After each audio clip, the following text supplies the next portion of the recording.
Today, in City Council today, we unveiled our proposed fiscal year 2025 budget. In this budget, we uphold our commitment to investing in people and the communities that make our city as remarkable as it is. And we are prudently planning for a bright future by meeting and exceeding our obligations to pay into pensions, as well as to pay down on all of our debt. As I described earlier today, this was certainly a difficult budget process wherein we had to make difficult decisions. We had to answer to a long legacy of disinvestment and poor decision-making that has negatively impacted workers and families throughout Chicago. Ultimately, we made the decision to stand by the city's workforce, as well as Black and brown residents who have long been left behind. We do this by avoiding cuts to city services, avoiding layoffs, and continuing to invest in our communities. This proposed budget is the start of a continued conversation, as well as our work to collaborate with the City Council. We all share a vision of an equitable, vibrant, and safe Chicago, even if we disagree on what pathways to take us there. I look forward to working with all of our alders and city leadership to solidify the pathway through the fiscal 2025 budget. Presenting this budget was a huge collaborative process. There are many people that I can thank and that I want to thank. Starting off by thanking my budget director, Annette Guzman, and the entire team at the Office of Budget Management, our Chief Financial Officer, Jill Jarowski, and her team, and our City Comptroller, Chase Redwinkle, and his team at the Department of Finance, the members of the City Council who serve as budgeteers and provided insight into the priorities of their caucuses and the communities in which they serve. All the City Department commissioners and teams who help put forth a balanced budget that makes city government more efficient while still maintaining our critical services. And of course, the residents who were part of our budget engagement process and making sure that their voices would be heard. And I look forward to working with everyone to pass our fiscal year 2025 budget.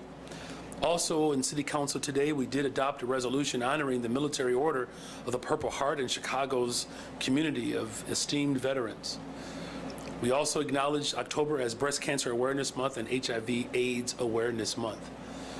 Let's continue to remember those we have lost and those who are suffering from these illnesses as we pledge to build a healthier, more resilient city. And through these resolutions and acknowledgements, we demonstrate our commitment to celebrating and safeguarding our communities. I know it's been a long day, but I am prepared and ready to answer questions. I'm grateful that we have our budget chair with us today, Chairman Alderman Irvin. Thank you.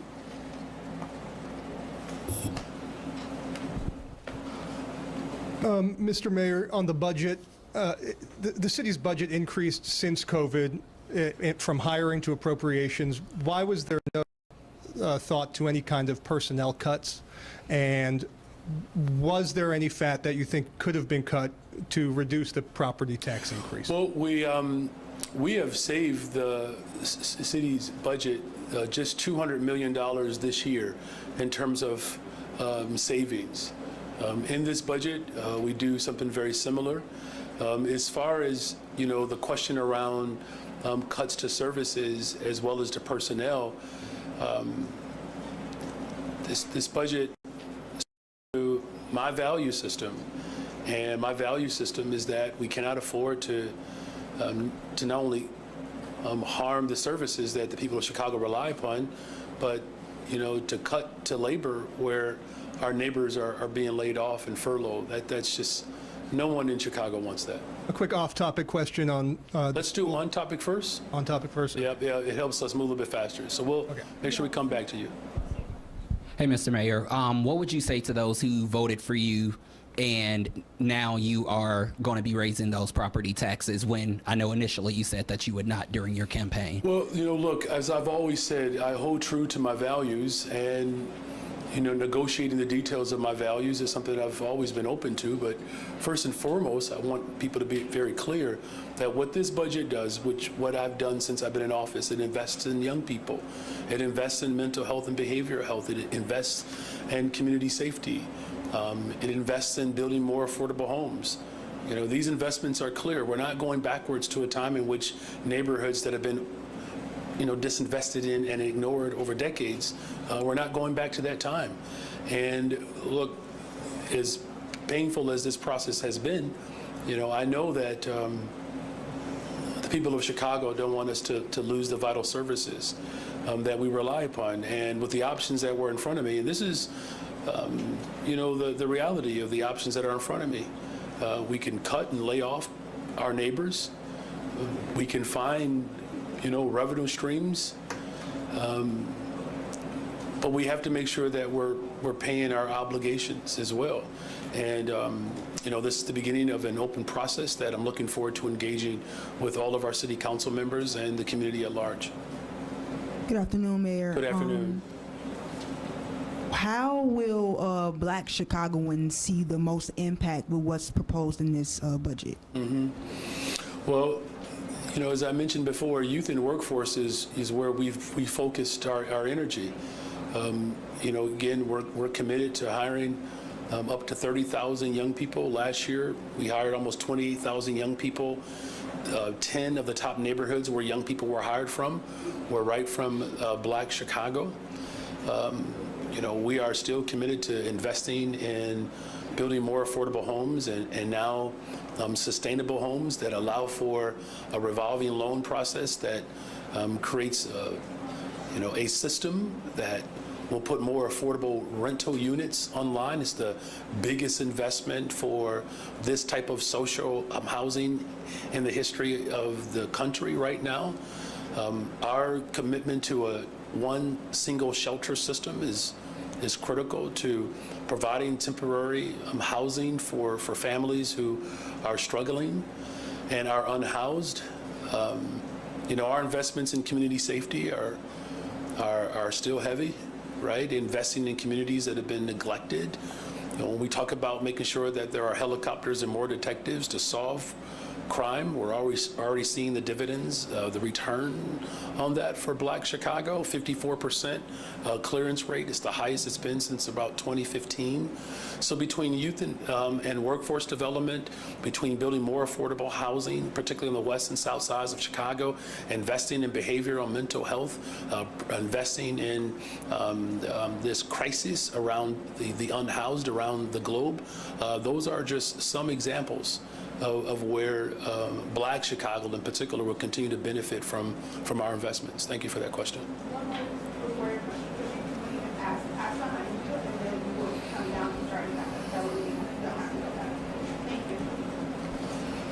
Hi, Mayor. Hi. One of your biggest allies, Alderman Byron Cicho Lopez, he was saying already he can't support a property tax increase and instead wants the city to forgo the advanced pension payment to close the gap.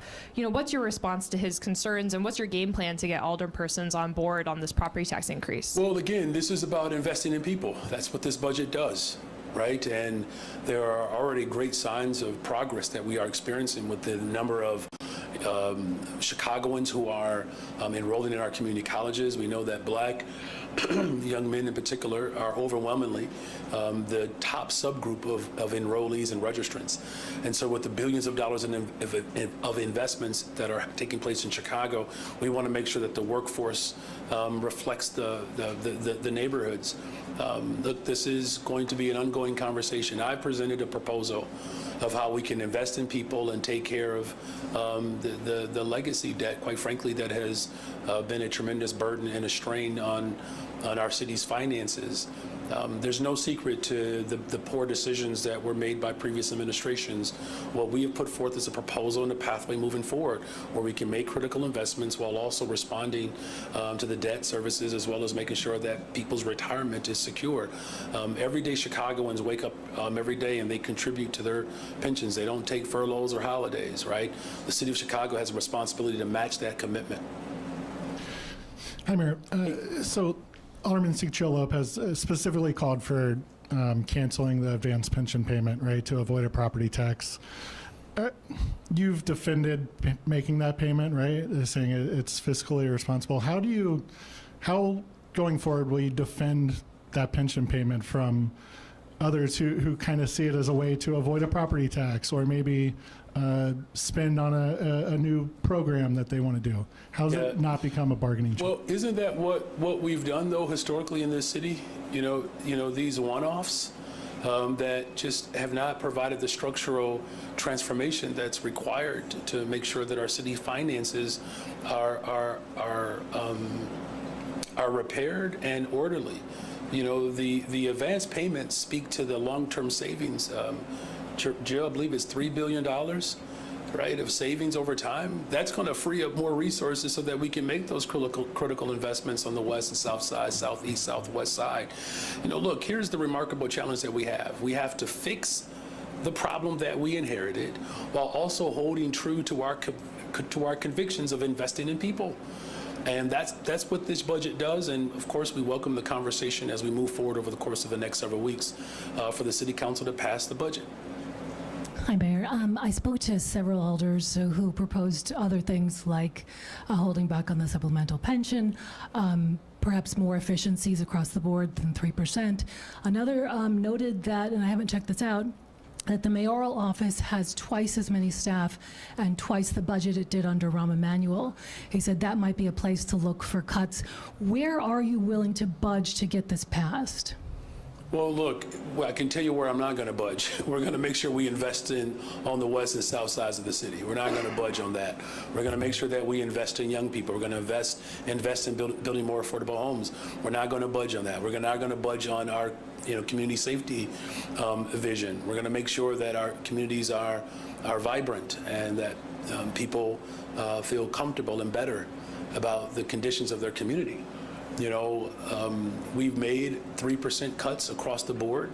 The City Council has done the same thing.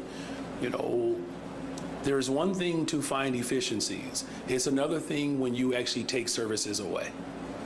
And that's what I'm not going to do, right? We cannot afford to lay off police officers or lay off firefighters, streets and sanitation workers. Right? 45% of this budget is community safety. So the cuts that people are talking about is going to go right into the heart of community safety. And that's a problem. That's a problem. And so if the City Council or members of the City Council are asking for the people of Chicago to lay off police officers and firefighters, that is a decision that they will have to come to terms with. I have drawn a clear line. We have to make sure that our fiscal house is in order. And we also have to make sure we set the future up for the people of Chicago and our young people and the working people in this city know that they are loved and valued. And the way you demonstrate that you love people and you value them is you invest in them. That's what this budget does. Where are you? The question is, where aren't you willing to budge? I'm asking where you are willing to budge. Okay. No answer? It's not that it's not an answer. I'm just saying, so if people are asking me to lay people off, I'm not doing that. That's it. Look, it comes down, it's pretty simple here. We either lay people off, or we find ways to make sure that the ultra wealthy people in this city, in this state, pay their fair share. But we cannot afford to have a city that lays off its most valuable asset. Those are our workers.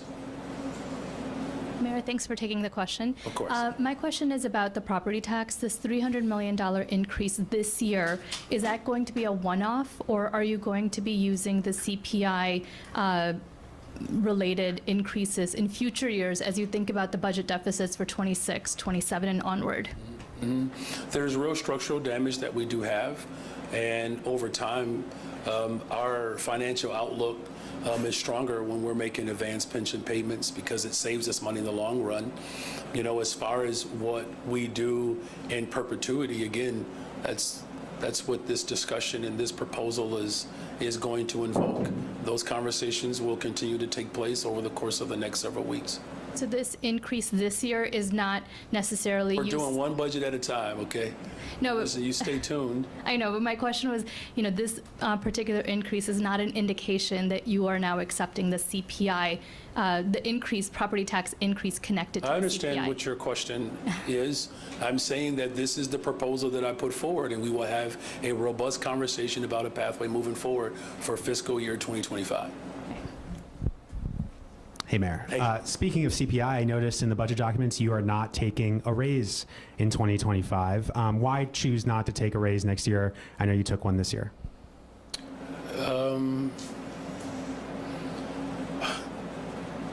Believe it or not, I don't do this job for a check. I don't. And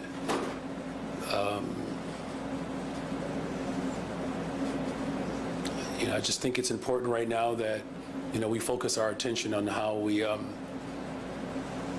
deal with the structural damage that has taken place over the course of decades. And I appreciate the question. I just, for me, I don't actually think much about those dynamics. What I'm thinking more about is the fact that we've sold off assets in this city, and the financial ruins of this city are quite severe. And moving forward, we're going to fix the problem that we inherited, and we're going to continue to invest in people moving forward. Alder people voted down your RTA appointment today, Jerickson Medina, the second pastor to either be voted down or bow out in this process. Aldermen have concerns over their transit experience. What's your comment to that pushback from Alder people? Well, look, we put forth a very diverse group of individuals who bring a variety of expertise to the conversation.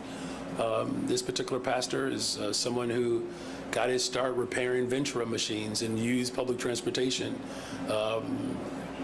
to keep his job. He pastors a church where I believe 75% of his parishioners use public transportation. That's an important expertise that belongs in this space. Look, having a diverse board that reflects the variety of expertise that really will help us build a transportation system that speaks to all of our constituencies, that is my goal, and that will remain. Hi, Mayor. Hey. Given the TIF surplus amount going to CPS of the $570 million, the district's funding gap would be cut in half this year, but it still leaves CPS with about $185 million in costs that it still can't afford.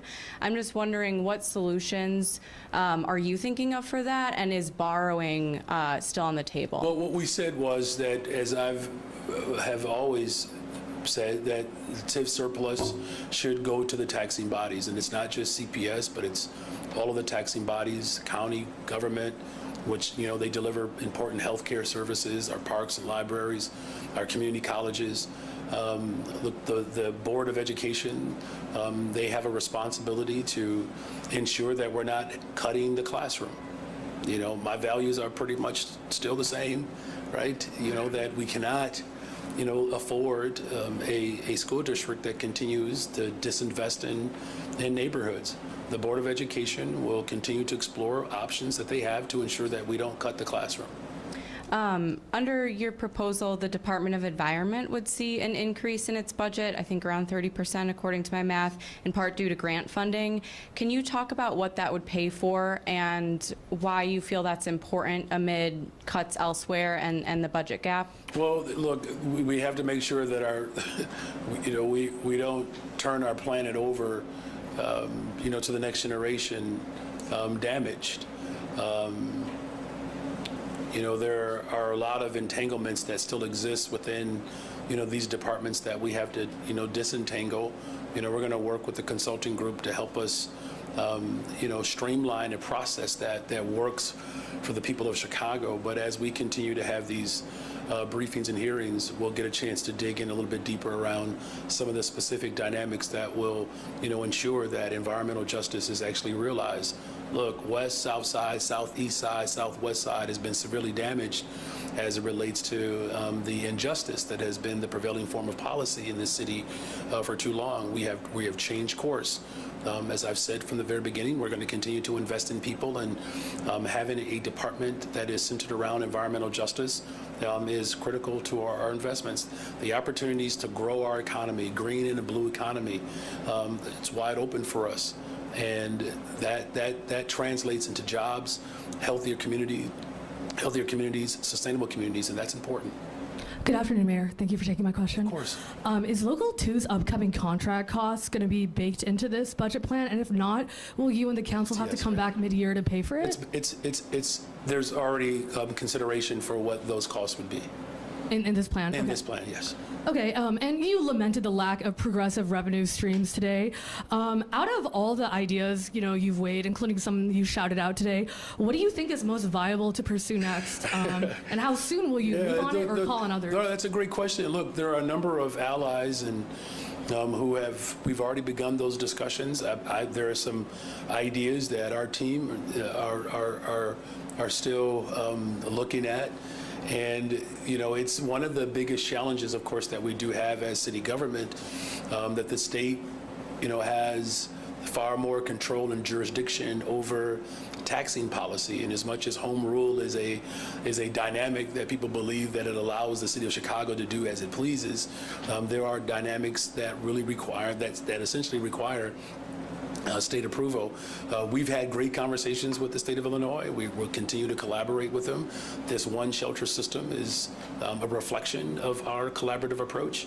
And it's going to be an ongoing conversation for the entire state, right? Because, look, federal dollars are not coming.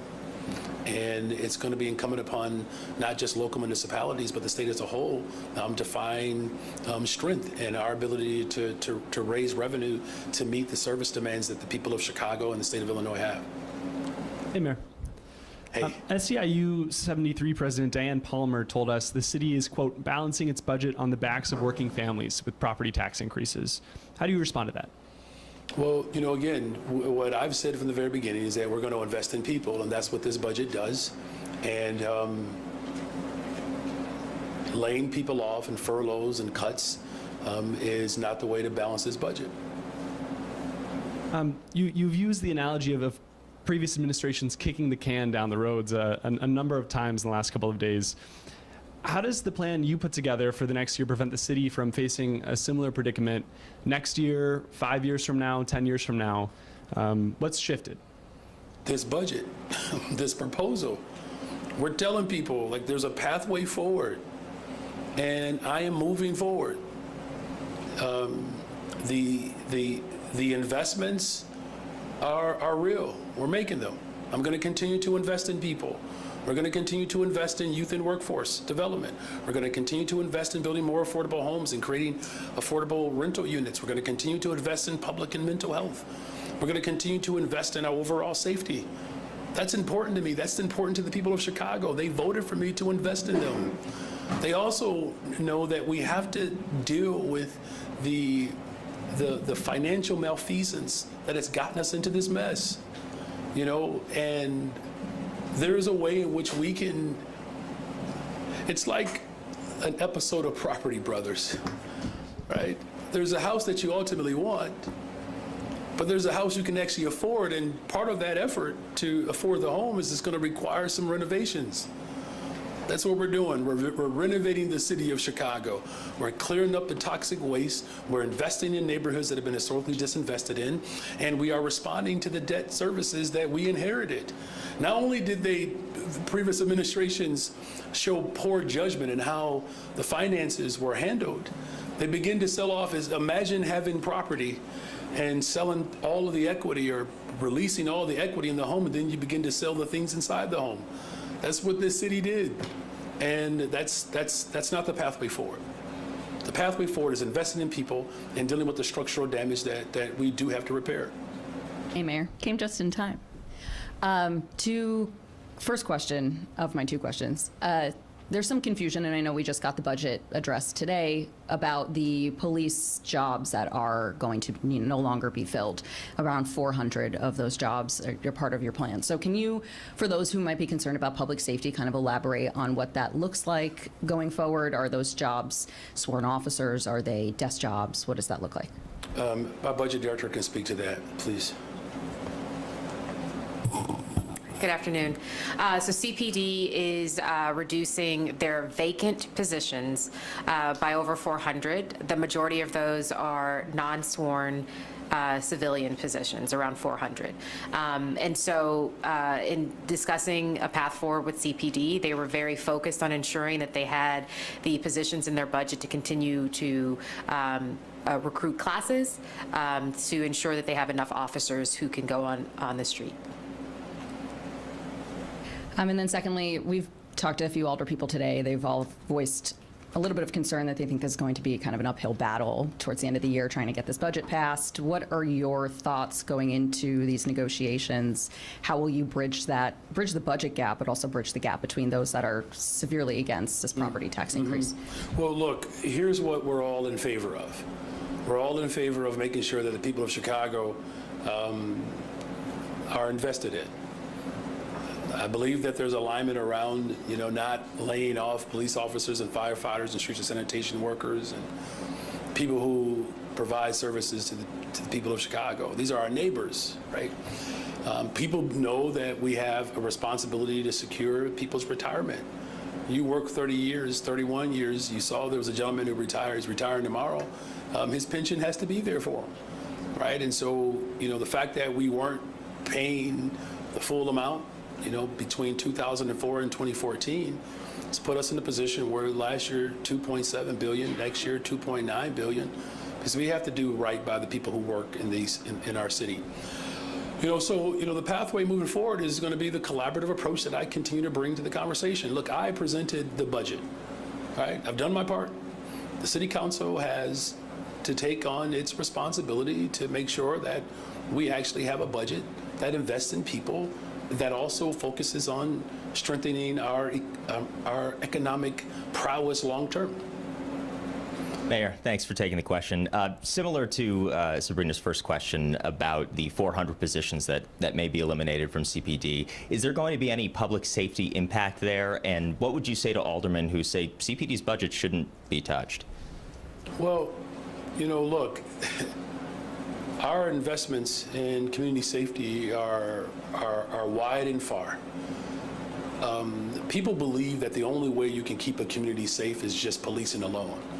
That is not our approach. It's not our approach. That's why the expansion of our CARES program and the alternate response to the 911, which will dispatch behavioral health specialists, so that it frees up officers to respond to other severe crime. 40% of the 911 calls that come through are mental health crises. So there's no cutting corners here. These civilian positions that, of course, our preference is that those positions would be there, but there have been position and vacancies that have been eliminated across the board. Of course, I would love to fill every single vacancy that we have in the city of Chicago. But here's the situation that we've been left with. We have a $1 billion deficit, structural damage, while also making sure that we make critical investments into the city of Chicago. Homicides are down, shootings are down, vehicular hijacking is down, robberies are down, criminal sexual assault is down. We're clearly moving in the right direction. You all know this. I live in one of the most dynamic neighborhoods in the entire city of Chicago. There is no mayor in the history of Chicago that could ever say that they wake up in one of the toughest neighborhoods, one of the most violent neighborhoods in the city. Alderman and Irvin and I mean, we're raising our families on the west side of Chicago. We love it. Parts of Garfield Park has been described as a developing nation. That's why we're building affordable homes in the 28th Ward. We're showing up for our young people. We're investing in our education system. There's been a very raggedy, unfortunate presentation that the only thing that black and brown people deserve are badges and guns. They deserve jobs and housing. That's what they deserve, health care. That's how we keep communities safe. Guess how I know that? Because there are communities like that in this city. 41st Ward, 19th Ward, police officers, firefighters.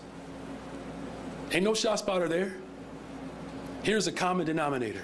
When communities are economically secure, and that's what we're working towards, that builds for better, safer, stronger neighborhoods. Hi, Mayor. Hey. Thanks for taking questions. Two-part question. I guess the first part is, you've talked about how you've made promises, and you've delivered on them. Mm-hmm. And there's truth to that. But you also promised not to raise property taxes. What was the change, and how do you explain that change to Yeah, hardship look, taxpayers? that question came up before. Thank you, Craig, for I missed acknowledging. it. No, it's good. Thank you for acknowledging that that the promises that we've made, that we've kept. Here's the situation that we're in right now. With the investments that we are making, and we're going to continue to make those investments, we are left with very limited options. We are. That as difficult as this moment has been for our administration, we're very clear about the investments that we have to make. We do. And the people of Chicago deserve those investments. And you see that over and over and over again in our budget, and left with the option of laying off people and our neighbors and Chicagoans who work every single day, or a property tax increase. That's why I made that decision, because I don't want to lay off workers. I don't want to lay workers off. Now, the ideal situation, of course, is that we actually, have, progressive revenue, and, we put forth some valiant efforts, but how those dynamics were interrupted. You had the interests of a very few that ran a smear campaign for our progressive income tax. They ran a smear campaign against Bring Chicago Home. And that's why the organizing on the ground, we have to continue to do that, because ultimately we need progressive revenue to not just continue to make investments in the city of Chicago. You're going to need progressive revenue, of course, for the entire state of Illinois. So I'm probably going to end up asking a question that was already asked, so forgive me, but I bopped out for news. Some alders have said you should have taken the automatic increase last year, might have softened the blow. In hindsight, would it have been a better idea to have taken this last year to make it easier on taxpayers? Well, I mean, look, this is about our decisions moving forward. We balanced last year's budget, making critical investments. The budget that I proposed is also balanced, still making critical investments. And now here's an opportunity for alders to show up with other ideas, continue to work with our community and labor partners and the business community to put forth ideas that they have to make sense, right? But this is the beginning of our discussion around this particular budget. Hi, Mayor. Hey. The fear with the property tax hike, of course, is that there will be some people who have just sort of been struggling to keep pace with those bills, that this will push them over the edge and they will either be forced to sell or they'll go into foreclosure. What do you say to those people that why they should sort of be put in that precarious position, or a precarious position made even worse, so the city can pay more than state law requires towards its pension? Well, look, the position that working people have been in this city has been strained for a very long time. Because of negligence, we are now in a position where we can no longer leave it to the next generation to solve this problem. The issue that we are faced with right now, it is severe. And if we don't make these critical investments today, at some point, whether it's me or me in 3 years or 4 years or 8 years, we're still going to have to come back to this question around how do we respond and invest in our retirement. Look, the ultimate goal really is to ensure that we're not laying people off, because that would also cause people to lose. And so we're going to make investments. We're going to respond to the structural damage that we inherited, and we're going to continue to have ongoing conversations with individuals from the City Council who may have other ideas.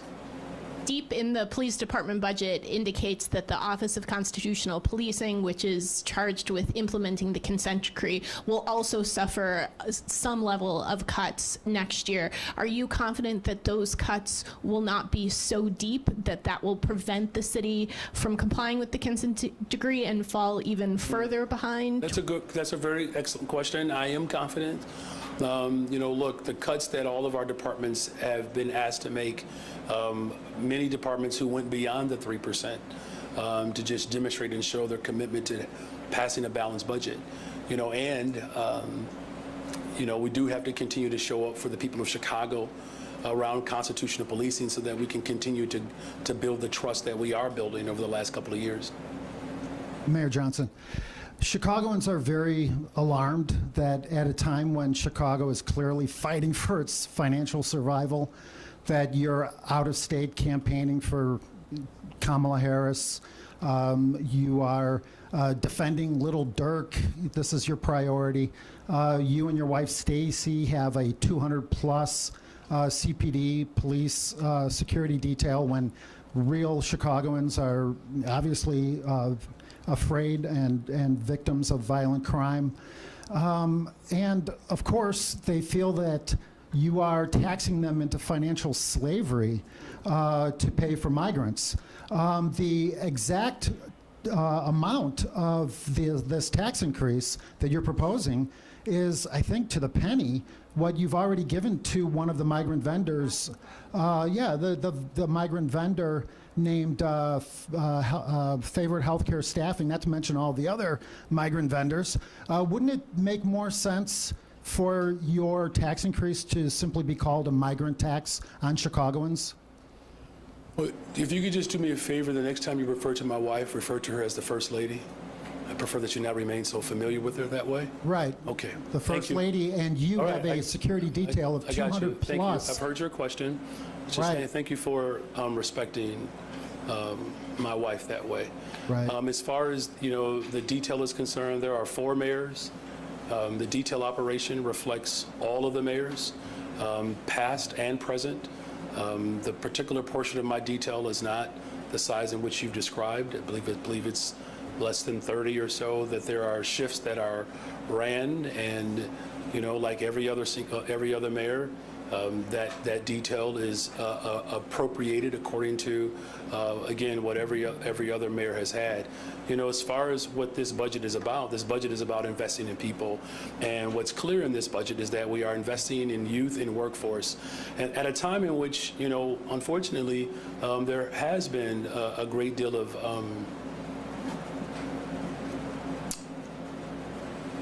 real mean-spirited attacks against young black and brown children. And so we're increasing our investments in youth in the city of Chicago and workforce as a whole. We're going to continue to build more affordable homes. So we've built 3,400 roughly since I've been in office. We're going to continue to respond to the environmental justice that has been the prevailing form of policies for a very long time. And we're going to make sure that we continue to drive public safety and community safety in a very holistic way. And that's why homicides are down, shootings are down, vehicular hijackings are down, robberies are down, criminal sexual assaults are down. We're going to hire 200 detectives by the end of this year, which was a campaign promise within the first term. And so these investments continue to take place. And that's what's most important in this moment, is that I've made a commitment to invest in people, but we've also made a commitment to respond to the structural damage that has been done over the course of decades to our city's finances. When you say mean-spirited attacks against young black youth, yeah, so are you talking about the carjackers or the armed robbers? What I mean, or are you just talking about every young black child in the city of Chicago? I'm not sure what you're referring to. You're not? No, I'm not. Oh, okay. Well, there's black and brown children in this city who I'm going to invest in. And That's who I'm they're referring dying in larger. They're being shot and murdered. I'm sorry. And thank you for your question. Why aren't you worried about their safety? Thank you for your question. All right. Hey, Mayor. you know, this property tax proposal comes on the heels of the triennial reassessment. A lot of Chicagoans got sucked. What do you say to those beleaguered property owners that are saying no more? I mean, we can't afford this right now. Look, as I said repeatedly, look, this budget is about investing in people. That's what this budget is about. And I know the people of Chicago support these investments. The ideal situation would be for real taxation on those who can most afford it. Look, you covered it. You saw the smear campaign against Bring Chicago Home. You saw it. You all covered it. We went for it. We went for it as a city for a progressive income tax. We went for it. And there were forces that smeared the efforts, confusing people to make them believe that somehow they're going to lose. And it's the same interests that continue to drive our economy into the ground. And as I've said repeatedly, as a homeowner, this is not something that we take lightly. Here's what we're left with. Do we lay people off and cut services? Or do we make sure that our neighbors have jobs and that we can continue to make the critical investments? There are options that I know that some city council members want us to explore.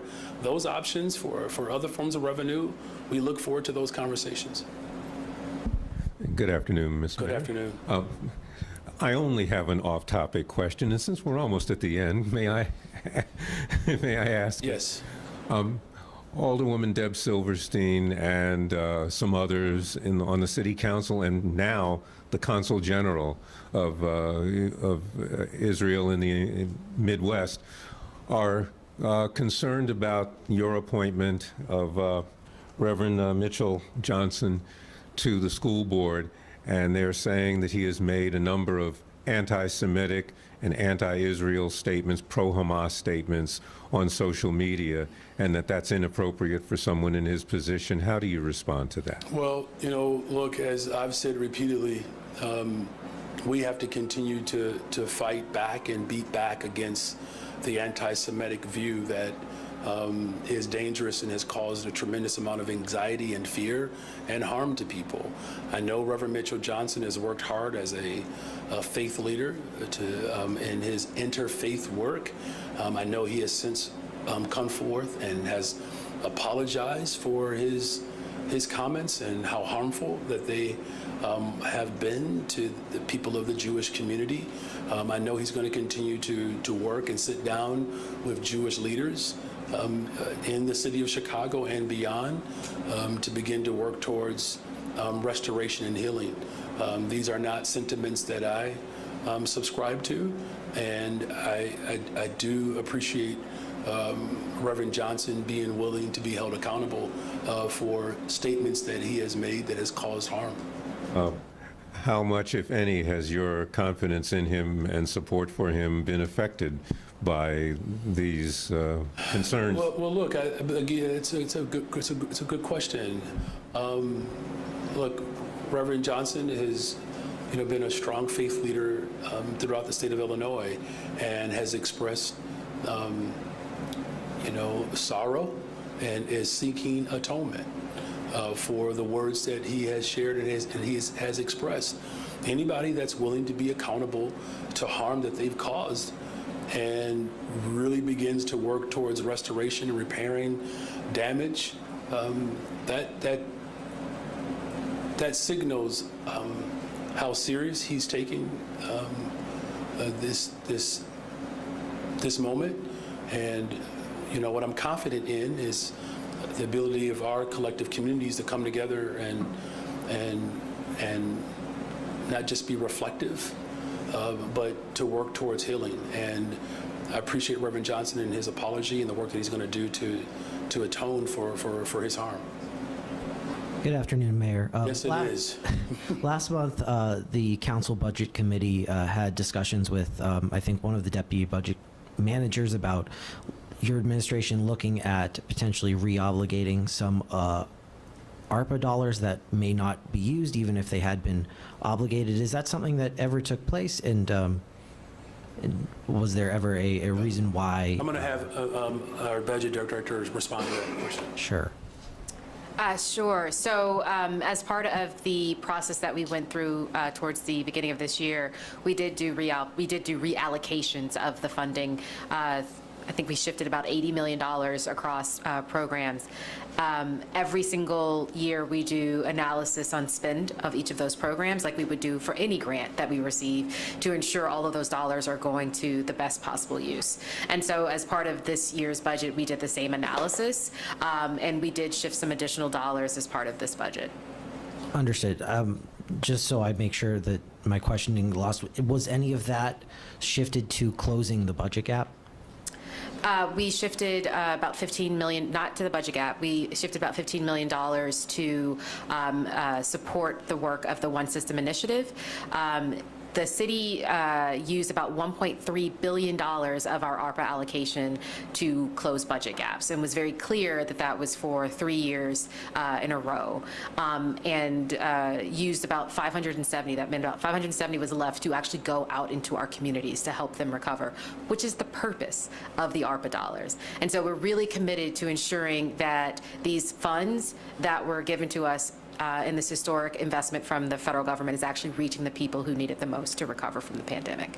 Understood. And then just my last question is of the bag tax retailer commission, is that a planned sunset? And if not, is the business committee prepared for that? Well, Chairman, Irvin, if you don't mind, I mean, this has been a conversation that has been ongoing about collecting, all of, the dollars, the cents that lead up to dollars for the people of Chicago.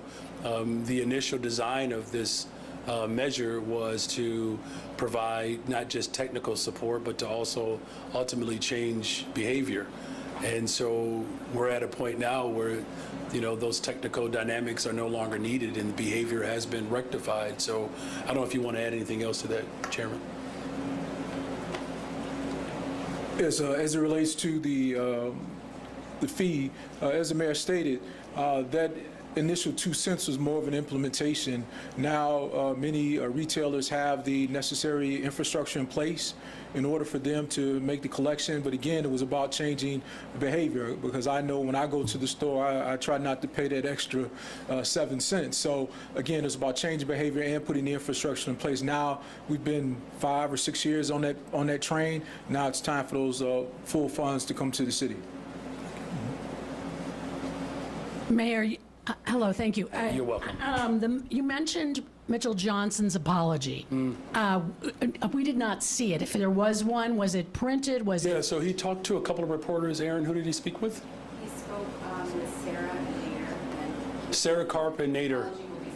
And then he'll actually release his full statement. Well, that'd be great if all of us saw it, because, yeah, thank you. But there is a question about the vetting of him and others. Even the governor questioned today that a simple Facebook sort of check of what he had written in the last year would have noticed this. What kind of vetting did take place? Because we've also reported he didn't pay a water bill, he didn't pay child support, and he was disbarred. Is this the best and brightest for the Chicago School Board? Well, look, it's about having people in position who share the values of the people of Chicago, and especially as it relates to our public school system. Reverend Johnson is one of 7 board members that reflect the value system of investing in our children. And, look, he made some comments that he has since apologized for. He'll release his full statement. He's already gone on record, and he's prepared to... Released it to a couple of people. That's not the same as releasing it.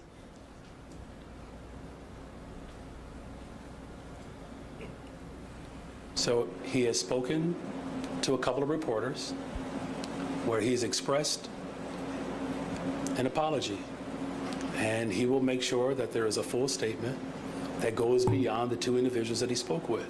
He'll do that. And he will speak and work with leaders in the Jewish community to begin to show a real effort to heal and speak to the harm that those statements caused. But it in no way reflects, I believe, his, commitment to ensuring that every single child in our public school system is seen and heard and valued. Mayor, separate from the allegations of anti-Semitism in those Facebook posts, as president of the school board, your appointee, is it appropriate to be sharing conspiracy theories linking to outlets that the State Department has called Russian propaganda? And why was that not noticed? Some have criticized the short time frame from the resignation of the school board members previously to these appointments. As somebody in charge of education, should they be sharing these things? And does that tell you something about how they might manage a school district educating the students of Chicago? Well, I'm still in charge of the education system in Chicago. I'm still in charge. And, you know, the school board, you know, which is made up and comprises of 7 people with different expertise and experience that they bring to the table. You know, again, you know, the statements that were made in the social media posts, he recognizes the harm and he will continue to seek atonement. But it in no way reflects, and I believe, the overall sentiment to ensure that every single child is supported. It's why it was important to have someone like Rafael Yanez, who was a part of the division within our police department that essentially it was a responsibility and his charge to respond to hate crimes. So, you know, we clearly have a value system that speaks to the entire education of the child, which includes their safety as well as their cultural appreciation. You're good? Okay. Mayor, even the governor weighed in on this today, saying that questioning the vetting process, that looking at Facebook posts are a pretty simple thing to do. Anybody can do it. So did you guys know about these Facebook posts before you named him to the board? Here's what we know about Reverend Johnson, that he has worked tirelessly to do interfaith work. That's what we do know. We know that he values public education, and as a faith leader, we also know that he recognizes that when there are shortcomings, that you live up and you own up to those shortcomings. So where we are today is that, again, he has, you know, expressed his sorrow for those statements, and he will release a full statement, and he will continue to seek atonement in the coming days, working with the Jewish community and really working across the city of Chicago to make sure that voices are fully heard. But during the vetting process, did you know about the Facebook posts before you named him? Again, here's what we do know about Reverend Johnson, is that he has worked hard to establish real working relationships between different faiths and traditions. He recognizes the harm that those statements have caused, and he has expressed his apology. He will continue to seek atonement to make sure that he has the full confidence of every single community in the city of Chicago. Mayor, on that broad topic, Alderman Silverstein said she was also disappointed in your response to the West Ridge shooting, that you didn't label it as a hate crime or as anti-Semitic. Is that, would you categorize that as a hate crime? And is there any truth? There's reports now that the suspect who is charged and in the hospital was an undocumented immigrant. Well, you know, look, it was, clear that the person impacted who was shot was visibly part of the Jewish community. Look, there's an investigation that's going on. Parrish, you know that, I think all of you all know in this room that you have to allow for a full investigation to take place. Now, that investigation is taking place. I can assure you that. But for me to classify in one way or the other, I think everybody knows what they saw, but for me to classify in one way or another, that would be irresponsible, right? It's an investigation. You understand that, right? Okay, all right. Is that all? All right, thank you all very much. Thank you.